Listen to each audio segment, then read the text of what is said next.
Education world में सोनवीर यादव आज यहाँ पे ऐसे सीरीज का पार्ट 3 मतलब निबंध नंबर 3 डिस्कस करूंगा जो कि होगा आरक्षण जरूरत है या मजबूरी। ठीक है, इससे पहले मैं 2 ऐसे डिस्कस कर चुका हूँ और ऐसे की स्ट्रेटजी में डिस्कस कर चुका हूँ। 50 इम्पोर्टेंट ऐसे की लिस्ट में डिस्कस कर चुका हूँ और इसके अलावा कुछ प्रभावशाली वर्ड्स के 2 पार्ट भी मैं कर चुका हूँ यहाँ पे। तो आई होप आप लोगों ने वो देखा होगा और आपको पसंद आया होगा और आपकी जो कमियां होंगी वो आपने वहां से ओवरकम करी होंगी। ठीक है, तो आई होप अगर आपने नहीं देखा है तो आप उन्हें देखिए और उनसे जो भी आपको मिले बेनिफिट आप उसे ग्रहण कीजिए और अपनी कमियों को दूर कीजिए। कुल मिला के ओवरऑल आपको आपकी जो कमियां हैं वो दूर करनी है। फिर आपको आना है ऐसे नंबर 3 पे। आप सीरीज से देखते आइए, बिल्कुल समझ में आएगा, कोई दिक्कत नहीं होगी। आपका इफेक्टिव ऐसे बनेगा, आपके मार्क्स आने की पॉसिबिलिटी और भी ज्यादा होगी। तो अब स्टार्ट करते हैं हम आरक्षण जरूरत या मजबूरी। तो सबसे पहले वही चीज मैं फिर से बताऊंगा कि ऐसे का लिखने से पहले सबसे पहले ऐसे राइटर यानी निबंध लेखक के मन में कुछ बातें होनी चाहिए। सबसे पहली बात तो यही कि हम जब ऐसे लिखने जा रहे हैं, ठीक है, वो कितने पार्ट्स में होना चाहिए। तो सबसे पहली बात यहाँ पे बात करें कि प्रस्तावना। ठीक है, प्रस्तावना, मुख्य भाग और थर्ड पार्ट यहाँ पे निष्कर्ष। खैर ये तो सबके दिमाग में आ ही जाता है। अब होता ये कि इन्हीं 3 पॉइंट्स को ध्यान में रखते हुए कभी कभी हम ऐसे लिखना स्टार्ट कर देते हैं और अपनी जो मेन बातें होती हैं हम उन्हें भूल जाते हैं। उसका रीजन यही होता है कि आपने क्या सोचा, जो भी ऐसे आया आरक्षण जरूरत या मजबूरी, आपने बस लिखना स्टार्ट कर दिया बिना सोचे समझे। आप पहले एक काम करिए, 4 से 5 मिनट आप ऐसे के टॉपिक को समझिए, सोचिए कि आपको क्या लिखना है, कैसे लिखना है, उसके बाद आप स्टार्ट करिए। तो वो 4 से 5 मिनट में आप क्या कर सकते हैं वो मैं बता रहा हूँ। फिर से वैसे मैं हर एक ऐसे में बताता हूँ, फिर भी मैं इसमें भी बताऊंगा।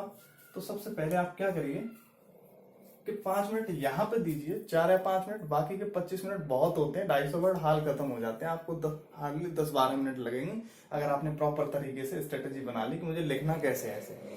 ठीक है, आप क्या करोगे, एक तरीके से आपके दिमाग में ये होना चाहिए कि यहाँ पे मेरे को क्या क्या इंक्लूड करना है, यहाँ पे मेरे को क्या क्या इंक्लूड करना है और यहाँ पे क्या इंक्लूड करना है। ठीक है, तो जैसे सबसे पहले इसमें बात करते हैं कि ये क्या है। ठीक है, हम बताते हैं, जैसे आरक्षण की बात करेंगे तो ये क्या है, कहां से आया, सोर्स क्या है इसका, है ना। बात करें सोर्स की यानी ओरिजिनेट कैसे हुआ। तो इस तरीके से हमें कुछ चीजें समझ में आ गई कि हमें प्रस्तावना में क्या क्या चीजें रखनी है, कहां से आया और क्या इसका उद्देश्य था। ठीक है, तो ये चीजें हम लगभग 3-4 लाइन में कवर कर देंगे। 40 से 45 या फिर 50 शब्द हम रख लेंगे, 55 भी कर सकते हो, नो इश्यू। तो लगभग ठीक रहेगा। तो आपने सोच लिया कि यहाँ पे मेरे को ये चीजें करनी है और इसके अलावा आप कुछ कीवर्ड्स लिखना चाहो तो वो भी लिख सकते हो, कि जैसे समुदाय, ऐसे वर्ड आप वहां पर लिखना चाहते हैं। ठीक है, पिछड़े तबके के पिछड़े तबके के लोग, ठीक है, उनके उत्थान के लिए। तो ये क्या होगा कि आपने कुछ कीवर्ड लिख लिए यहाँ पे, पीछे रफ कॉपी बना ली, काफी बड़ी कॉपी मिलती है, तो आपने पीछे लिख लिए। और अब जब आप ऐसे इंट्रो लिखने जा रहे हैं तो आपके दिमाग में होगा कि ये चीजें मेरे को इंक्लूड करनी है, ऐसे ऐसे वर्ड मेरे को इंक्लूड करने हैं। ठीक है, भारतीय संविधान और इस तरीके से और भी एक आप लिख सकते हो, 4-5 लिख लो, काफी होते हैं। फिर आप इनको कनेक्ट करते हुए आप एक इफेक्टिव प्रस्तावना लिख सकोगे वहां पे। तो ये हो गया इसका पार्ट। अब मुख्य धारा की बात करें, सॉरी मुख्य भाग की बात करें, यहां पे क्या है, थोड़ा सा इतिहास से जोड़ दीजिए। ठीक है, अगर हो सके तो हर एक में, जैसे इसमें जरूरत पड़ेगी। इसके बाद आप पॉजिटिव बता सकते हो। इससे पहले आप क्या करना है, आपको एक्सप्लेन करना है, अच्छे से थोड़ा एक्सप्लेन करना है कहाँ कहाँ पे दिया जाता है, कैसे दिया जाता है ना, कहाँ कहाँ पर कहाँ कहाँ पर दिया जा रहा है, कैसे कैसे ये मतलब इस्टेब्लिश्ड है एक तरीके से। और इसके बाद आप पॉजिटिव दे सकते हैं, इसके बाद आप नेगेटिव कीवर्ड दे सकते हैं। जैसे कि पॉजिटिव की बात करें तो यहाँ पे जो दबा हुआ समाज था, है ना, दबा हुआ समाज का उत्थान हुआ, जिनका शोषण हुआ था उनका उत्थान हुआ, ये इसका पॉजिटिव था। और जो इकोनॉमिकली यानी आर्थिक रूप से कुछ कहीं कहीं पे ये भी देखने को मिलता है कि आर्थिक रूप से जो कमजोर होते हैं उनको भी यहाँ पे चांस मिला है बराबरी करने का एक एजुकेशन वगैरह में, लेकिन प्रॉपरली नहीं है। वो चीज हम बताएंगे नेगेटिव में। नेगेटिव में हम बता सकते हैं कि इससे क्या होता है, आपसी मतभेद, आपसी मतभेद। इसके अलावा लोगों में मतलब कुछ हिंसक प्रदर्शन भी इसी की वजह से होते हैं, हिंसक प्रदर्शन। ठीक है, तो आपने क्या करा, यहाँ पे एक तरीके से ये कीवर्ड्स लिख लिए, जिससे जब आप ऐसे लिखोगे तो आपको लिखने में दिक्कत नहीं होगी और आप सही सही चीजों को आप वहां पे कर पाओगे। ऐसा होता है कि एक बार जब आप लिखने लगे हैं तो फ्लो बन जाता है, आप लिखते जाते हो कुछ, और तो वहां पे कभी कभी इंपॉर्टेंट चीजें छूट जाती हैं, तो ये कीवर्ड्स उसमें हेल्प करेंगे काफी। अब बात करेंगे निष्कर्ष में। निष्कर्ष में आप उसे अच्छे तरीके से जोड़ सकते हो कि इसमें क्या खामियां, उस तरीके से कुछ क्वेश्चन करके। और आप गवर्नमेंट का जो है राजनीतिकरण, जो गवर्नमेंट जो राजनीति कर रही है, अगर वो गवर्नमेंट इसमें न करे तो इसे अच्छा रूप दिया जा सकता है और इसे शैक्षिक स्तर पर ज्यादा दिया जाना चाहिए। वैसे कमजोर तबके जो आर्थिक रूप से कमजोर है उनको दिया जाना चाहिए, इस तरीके से वो चीज हम बताएंगे। तो ये सारा कीवर्ड यहाँ पे कंप्लीट हो गया कि हमने कई सारे पार्ट्स में समझा कि हमें ऐसे कैसे लिखना है। तो अब हम यहाँ पे स्टार्ट करते हैं यहाँ पे इंट्रो पार्ट, और हमें यहाँ पे एक स्वतंत्र भारतीय की तरह ऐसे लिखना है। हमें किसी की तरफ बायस नहीं होना है, हमें ऐसा नहीं होना है कि हम रिजर्वेशन के एकदम अपोजिट बोल रहे हैं, हमें ऐसा भी नहीं होना है कि हम रिजर्वेशन के एकदम पक्ष में बोल रहे हैं। ठीक है, तो हमें पक्ष विपक्ष का बहुत ही सही तरीके से ध्यान रखना है। और एक जो गवर्नमेंट ऑफिसर जो अगर बैठा है तो उसके पास जिस तरीके से जो भी कम्युनिटी वगैरह आ रहे हैं, कम्युनिटी के लोग, तो एक उस इंडिपेंडेंट तरीके से किसी की तरफ बायस ना होकर उस तरीके की सोच रख के ऐसे को लिखेगा। ठीक है, जैसे वो ट्रीट करेगा ऐसे आप ऐसे को लिखोगे। वैसे आपकी पर्सनल ओपिनियन कुछ भी हो रिजर्वेशन के मैटर में, वो डजेंट मैटर, आप अपने दिमाग में रखिए उसे सिर्फ। लेकिन अगर आपको दिखाना है कॉपी में तो कुछ ऐसा लिखिए जिससे वो इम्प्रेसिव हो और कभी भी बायस्ड न लगे। ठीक है, क्योंकि चेक करने वाला हो सकता है कि मतलब आपका जो भी आप पक्ष में है वो विपक्ष को थोड़ा सा अगर उससे एग्रेसिव हो जाए तो थोड़ा सा मतलब फर्क पड़ जाता है मार्क्स वगैरह में, और बायस वर्सा उल्टा भी हो सकता है ना। तो इन चीजों को ध्यान रखिए। आप कभी भी आप ऐसे लिखते वक्त भावुक मत होइए, आप सही तरीके से ऐसे लिखिए एकदम इंडिपेंडेंट इंडियन होके। ठीक है, तो लेट्स स्टार्ट इंट्रो पार्ट। तो यहाँ पे पहले हम बताएंगे कि रिजर्वेशन कैसे क्या है, कैसे कहाँ से इसकी जड़ जो है निकली, किस तरीके से समाया हुआ है, वो चीज हम यहाँ पे डिफाइन करेंगे। फिर उसी तरीके से कोहेसिव तरीके से हम इसे ले जाएंगे आपके मेन बॉडी में। ठीक है, तो यहीं पे स्टार्ट करते हैं।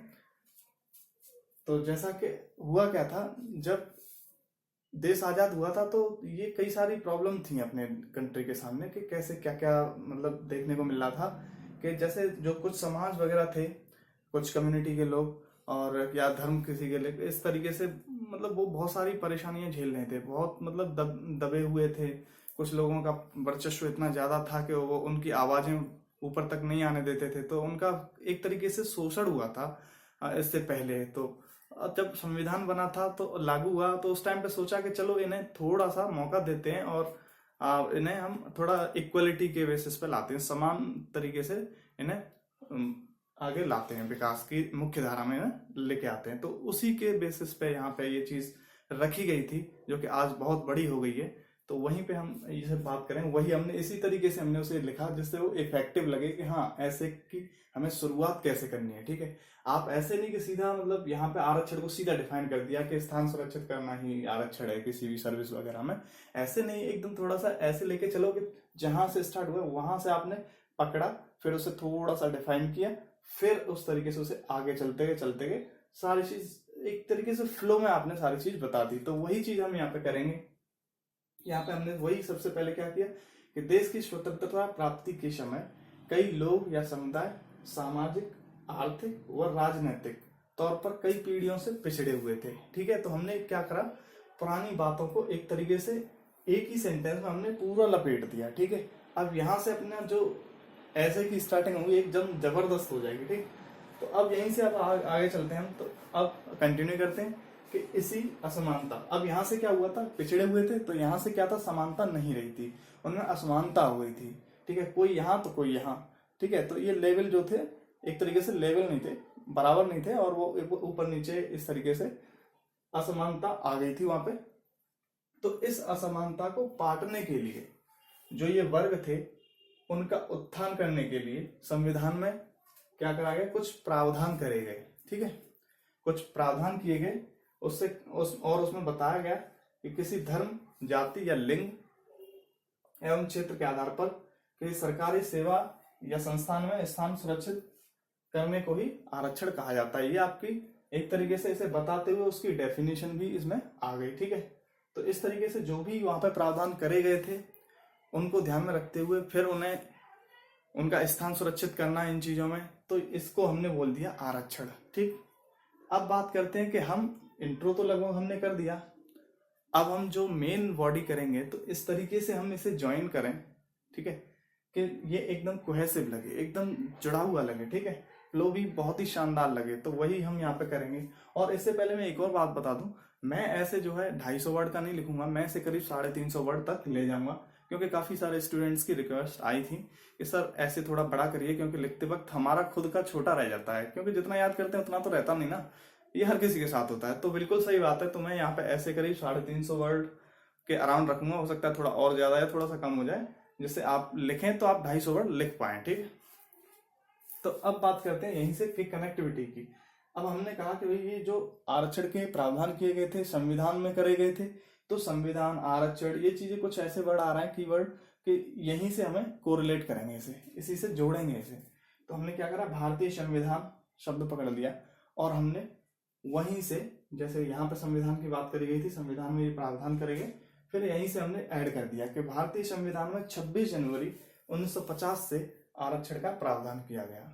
ठीक है, जिसके अंतर्गत हुआ क्या था, सरकारी सेवाएं व संस्थाओं में पर्याप्त प्रतिनिधित्व नहीं रखने वाले समुदाय, जाति, जनजाति से सामाजिक और शैक्षणिक जो पिछड़ापन था उसे दूर करने के लिए इसका प्रावधान किया गया था।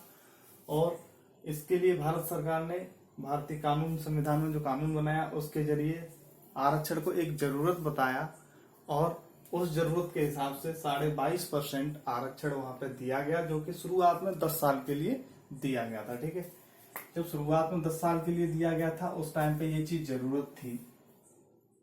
जैसा कि अपने टॉपिक का नाम था आरक्षण, जरूरत या मजबूरी, तो जो भी अगर आपको वहां पर टॉपिक दिया जाएगा आपको उसको एकदम रिलेवेंट भी चलना है, जैसा टॉपिक दिया उस तरीके से। जैसे ही CGL 16 की बात करें तो वहां पे आया था भूकंप, डू और डू नॉट्स जो आया था उसका, है ना, क्या करना चाहिए क्या नहीं करना चाहिए भूकंप अगर आता है तो आपको क्या है, भूकंप के बारे में बता के फिर आपको ऐसे करना था कि क्या करना चाहिए क्या ना करना चाहिए, उसमें एक तरीके से वो भी उसमें इंक्लूड करना था और अच्छे तरीके से उसमें प्रभावी तरीके से उसे लिखना था।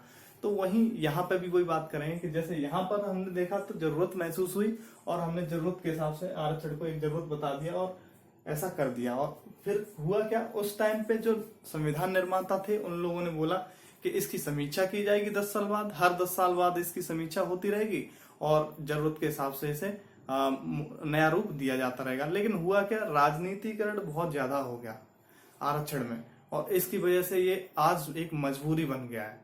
तो वही चीज हम यहाँ पे इस तरीके से लिखेंगे, लेकिन हम डायरेक्टली यहाँ पे राजनीतिकरण यहाँ पे नहीं लिखेंगे, क्योंकि जब गवर्नमेंट ऑफिसर बनने जा रहे हैं तो एक तरीके से सीधे डायरेक्टली हम गवर्नमेंट को क्रिटिसाइज नहीं करेंगे। लेकिन कंक्लूजन में जब हम लिखेंगे ना तो वहां पे हम लिख सकते हैं कि अगर गवर्नमेंट राजनीति इसमें कम कर दे तो उस तरीके से वो हम कंक्लूजन में देखेंगे। लेकिन यहाँ पे हम ऐसा कोई पॉइंट नहीं दिखाएंगे जो आपको किसी भी ऑर्गेनाइजेशन या किसी भी गवर्नमेंट इंस्टीट्यूशन या कुछ भी या किसी धार्मिक समुदाय किसी के भी मतलब बायस्ड नहीं नजर आना चाहिए, आपका ऐसे ऐसा होना चाहिए। ठीक है, तो वही बात करते हैं। यहाँ पे क्या हुआ, समीक्षा के लिए बोला गया, ठीक, समीक्षा करने के लिए अनुच्छेद 335 में व्यवस्था की गई थी। फिर क्या हुआ, इसे नया रूप दिया गया 1993 में, जब ओबीसी को आरक्षण दिया गया 27%, यानी अन्य पिछड़े जाति को 27% आरक्षण जब दिया गया, वहां से इसने एक नया रूप ले लिया, एक तरीके से बहस का मुद्दा बन गया और वहां से ये एक मजबूरी बनता आया। ठीक है, वहां से ये एक तरीके से मजबूरी सा बन गया। फिर एक और इस पर सर्वोच्च न्यायालय का फैसला तभी देखने को मिला था। उन्होंने कहा, सर्वोच्च न्यायालय ने कहा कि यहाँ पर रिजर्वेशन जो है इंडिया के अंदर किसी भी राज्य में 50% से ज्यादा नहीं हो सकता, ये उन्होंने फैसला दिया। लेकिन अभी भी इसके एक्सेप्शन है कुछ, जैसे राजस्थान हो गया, कुछ और भी स्टेट्स हैं, ऐसे कुछ मतलब एक्सेप्शन है। राजस्थान 60% रिजर्वेशन रख रहा है, तो इस तरीके से कुछ एक्सेप्शन है। ये हमने मेन बॉडी का एक पार्ट 1 कंप्लीट कर लिया। अब दूसरे पैरा में करेंगे मेन बॉडी को ही हम, जैसे कि मैंने बताया था, मेन बॉडी को हम 2 पैरा में करेंगे। 4 पैरा टोटल रखेंगे, 1 पैरा में हम इंट्रोडक्शन, 2 पैरा में मेन बॉडी और 1 पैरा में कंक्लूजन। इस तरीके से 4 पैरा का ऐसे एकदम आइडियल होगा, बहुत ही शानदार होगा। मेन बॉडी में पार्ट 2 की तो हम करेंगे क्या, हम ऐसी कनेक्टिविटी बनाए रखेंगे, इस तरीके से उसे स्टार्ट करेंगे कि एक फ्लो दिखाई दे, है ना। जो पार्ट 1 है, पार्ट 2 दोनों एक तरीके से जुड़े हुए दिखाई दे, बहुत ही अच्छी कोहेसिवनेस उनमें दिखाई दे। तो उसी तरीके से हम यहाँ पे स्टार्ट करेंगे। तो हमने क्या करा कि जैसे जो आरक्षण दिया है, तो ये सत्य है, मतलब हम, ये बात सही है कि इससे क्या हुआ, पिछड़े तबके जो थे उन्हें समान समाज में एक सम्मान मिला है और समान अवसर मिला है। जैसे कि वो पिछड़ रहे थे, अब वो मुख्य धारा में, विकास की मुख्य धारा में आए हैं।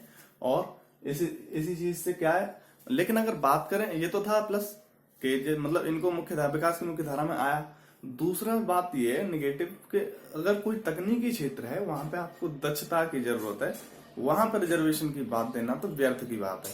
तो वही चीज हम यहाँ पे लिखेंगे। और इसके अलावा एक और नेगेटिव ये है कि आरक्षण की ही वजह से यहाँ पे कई सारे हिंसक प्रदर्शन देखने को मिलते हैं। चाहे आप पाटीदार आंदोलन की बात करें, जो कि गुजरात में अक्सर होता रहता है, और जाट आरक्षण की बात करें जो हरियाणा में होता रहता है, और हाल ही में अगर बात करें तो एससी, जो मतलब अनुसूचित जाति द्वारा जो एक हिंसक प्रदर्शन किया, जिससे भारत बंद कई दिन रहा। तो ये भी मतलब इस टाइप के हिंसक प्रदर्शन आपको देखने को मिलते हैं। तो ये एक तरीके से राष्ट्र के सामने चुनौती है, एकता व अखंडता बनाए रखने के लिए। तो इस तरीके से हम इस चीजों को यहाँ पे एक्सप्लेन कर देंगे, कनेक्टिविटी सही रखेंगे, फिर उसके बाद पॉजिटिव बता दिया, फिर उसके बाद निगेटिव बता देंगे, चुनौतियां राष्ट्र के सामने बता दी हमने। तो वही चीज यहाँ पे किया कि यह सत्य है कि आरक्षण ने एक पिछड़े तबके को ऐसा सुगम रास्ता उपलब्ध कराया जिससे सदियों से शोषण के शिकार रहे, क्योंकि सदियों से शोषण हो रहा था, शिकार रहे ये तबके भारतीय समाज में सम्मान और समान अवसर पाने में कामयाब रहे हैं। तो देखा हमने क्या है, यह सत्य, इस तरीके से स्टार्ट किया। तो क्या लग रहा है कि मतलब जो पिछला पार्ट था और ये दूसरा पार्ट मेन बॉडी में एक तरीके से जुड़े हुए हैं एक दूसरे से, ठीक है। तो यहाँ पे कंप्लीट हुआ। अब इसके बाद बात करते हैं, जैसे ये रहा प्लस पॉइंट, जैसे कि यहाँ पे इन लोगों को फायदा रहा, ये लोग समाज में सम्मान और समान अवसर पाने में कामयाब हुए। अब बात करते हैं कि लेकिन जिन क्षेत्रों में तकनीकी रूप से दक्षता की जरूरत है, दक्षता एफिशिएंसी को बोलते हैं, ठीक है, एक बहुत ही अच्छा वर्ड है, आपको ये यूज करना चाहिए जहां पर जरूरत पड़े, ये एफिशिएंसी।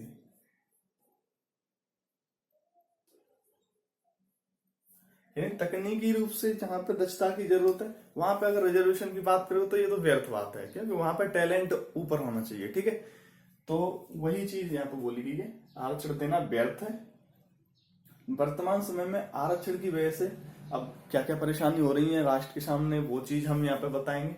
तो वर्तमान समय में आरक्षण की वजह से राष्ट्र के सामने कई चुनौतियां भी आई हैं, जैसे एकता व अखंडता बनाए रखना, ठीक है, बनाए रखने की चुनौती। उसके अलावा समय समय पर यहाँ पे विशेष समुदायों द्वारा हिंसक प्रदर्शन भी देखने को मिले, चाहे वह हरियाणा में जाट आंदोलन हो, या गुजरात में पाटी आंदोलन, या फिर हाल ही में गठित अनुसूचित जाति द्वारा भारत बंद आंदोलन हो।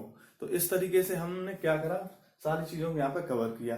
तो यहाँ पे मैं ऐसे करीब 350 या 400 वर्ड का कर दे रहा हूँ, जिससे कि आप लोग लिखें तो वहां पे एटलीस्ट 250 वर्ड को आप लिख पाए। ऐसा नहीं हो कि आपके पास कंटेंट खत्म हो जाए, क्योंकि पूरा याद नहीं रहता किसी को। उसी तरीके से यहाँ पे मैंने थोड़ा बड़ा ऐसे किया है, ठीक है, आप अपने हिसाब से 250 वर्ड में उसे कर लीजिए। तो यहाँ पे अब बताते हैं कि चलो अब ये जाट आंदोलन वगैरह या इस तरीके से हिंसक प्रदर्शन कई सारे हुए हैं, तो अब हमें करना क्या है, इस प्रॉब्लम को दूर करना है।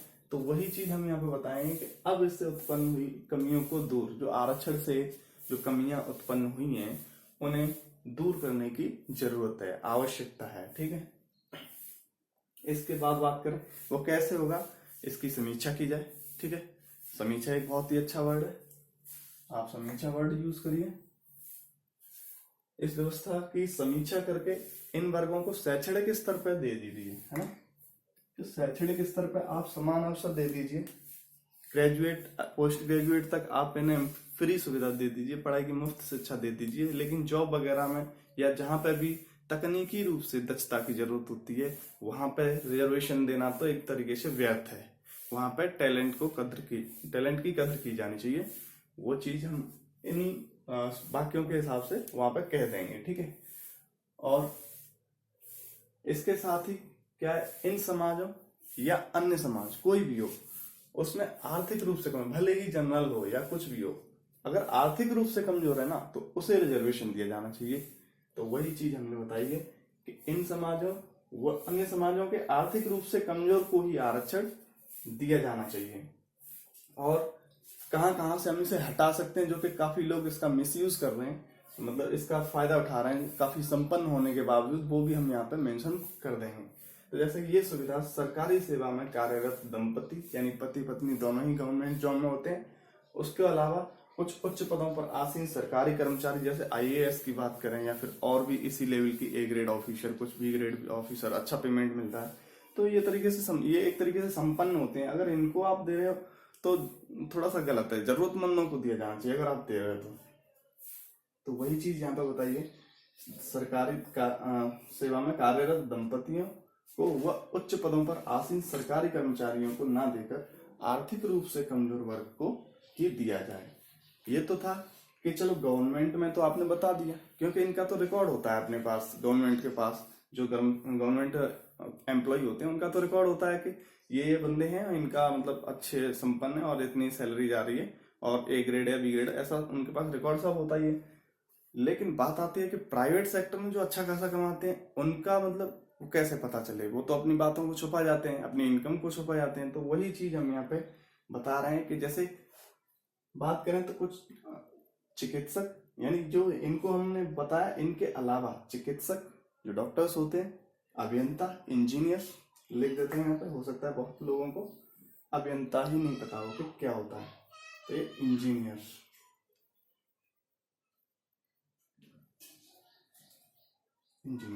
ये डॉक्टर्स। तो देखा होगा एमबीबीएस डॉक्टर्स वगैरह, इंजीनियर्स वगैरह वो काफी अच्छा पैसा कमाते हैं। ठीक है, लेकिन कुछ रजिस्ट्रेशन वगैरह ऐसी कुछ फैसिलिटी ही नहीं है, और कुछ बड़ी बड़ी कंपनियां हैं जो अपनी आय को मतलब दर कम दिखाते हैं, ऐसा कुछ है। तो उनका क्या करा जाए, एक विशेष पंजीकरण व्यवस्था करी जाए, एक विशेष पंजीकरण व्यवस्था के तहत उनका एक सिस्टम बनाया जाए जिससे कि पता चले कि कौन कितना मतलब इनकम है, कितना संपन्न है। तो उससे पता ये होगा कि जो इनमें से कुछ लोग जो कमा रहे हो, मतलब आरक्षण ले रहे होंगे, उनको न दे के वही चीज आर्थिक रूप से कमजोर वर्गों को दे दी जाए। ठीक है, जो आरक्षण संपन्न वर्गों के बजाय जरूरतमंदों को मिल सके।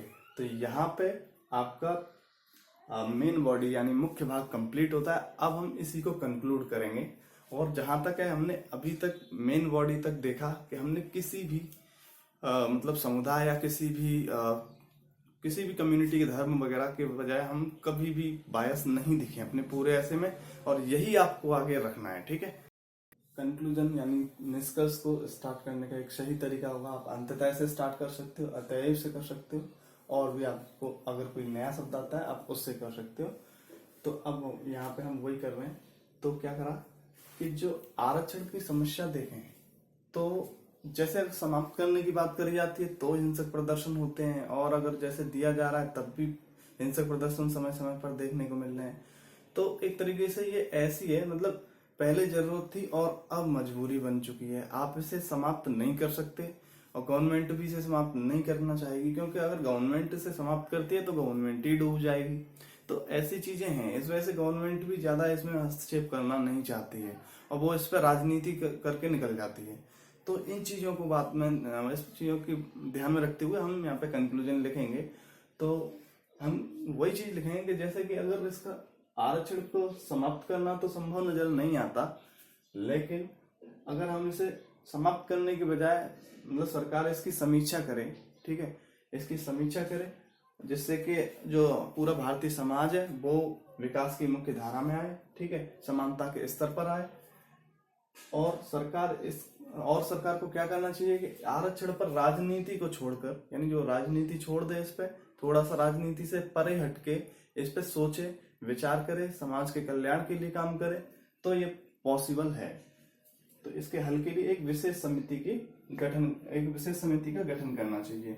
इस तरीके से आप बता सकते हैं, ठीक है, कंक्लूजन में कि विशेष समिति का गठन करना चाहिए जो ये देख सके, ठीक है, कि पिछड़े तबकों का तो विकास हो ही, उसके साथ ही साथ और क्या हो, राष्ट्र निर्माण में भी कोई अवरोध उत्पन्न न हो।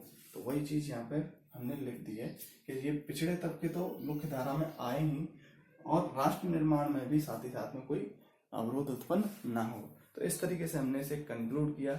जितना अच्छा आपका कंक्लूजन होगा उतना ही आपके मतलब एंड इज, कहते हैं ना, and is well all is well, उसी तरीके से आप अच्छे से लिखिए, पूरा निचोड़ डालिए। और किसी भी धार्मिक समुदाय या फिर किसी भी जाति या किसी लिंग या किसी भी टाइप के प्रति आप बायस ना दिखें पूरे ऐसे के तरफ। भले आप अपने मन में कुछ भी हो, आरक्षण को आप बिल्कुल हटाना चाहते हो, आरक्षण को आप बिल्कुल लगाना चाहते हो 100, जो भी हो, आपकी वो पर्सनल ओपिनियन है, लेकिन जब आप ऐसे लिखने जा रहे हैं तो आपको चाहिए कि आप एक स्वतंत्र भारतीय नागरिक की तरह सोचकर वहां पे सबको ध्यान में रखते हुए ब्रॉड व्यू से आपको ऐसे लिखना है।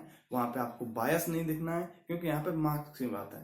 आपको मार्क्स मिलेंगे, मार्क्स तभी मिलेंगे जब आप अच्छा लिखोगे। किसी के प्रति बायस लिख दोगे तो हो सकता है आपको मार्क्स अच्छे न मिले, ठीक है। तो आई होप आपको ये पसंद आया होगा, और आप इसे लाइक करिए, शेयर करिए और सब्सक्राइब करना न भूलें, जिससे आने वाले ऐसे भी आपको मिलते रहें।